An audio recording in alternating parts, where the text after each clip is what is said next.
कैसे डालियो छौरी कुछ मजो नया बा आगे कैसे डालियो छौरी कुछ मजो नया बा आगे तोरा सजा दे टाइट अभी भोजन के लागा आगे तोरा सजा दे टाइट अभी भोजन के लागा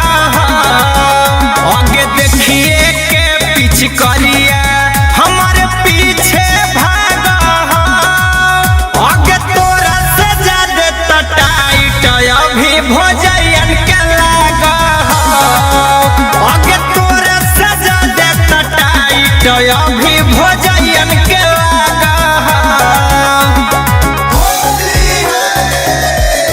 भोजन के लागा Music by Arya Sharma.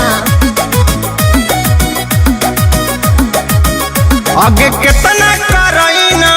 You जगे हो गेलवे तना लू जगे कैसे है डालियो रंगवा हम हो गेलियो कन्फ्यूज जगे आगे कितना करई ना यू जगे हो गेलवे तना लू जगे कैसे है डालियो रंगवा हम हो गेलियो कन्फ्यूज जगे हमरे हा कहू कहरल कि कोई दूसर दाबो आगे हमरे हा कहू करल कि कोई दूसर दाबो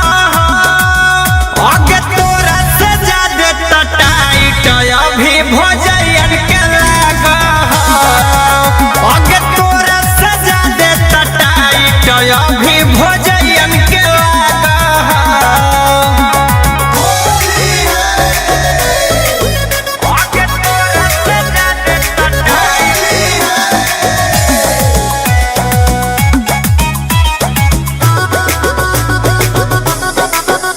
आगे कइले हलियो पलान गे कि रंग बहु तोरा ढालान गे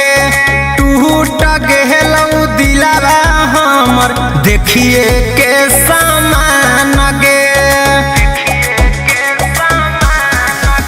आगे कइले हलियो पलान गे कि रंग बहु तोरा ढालान गे टूट गेलौ दिलवा हमर देखिए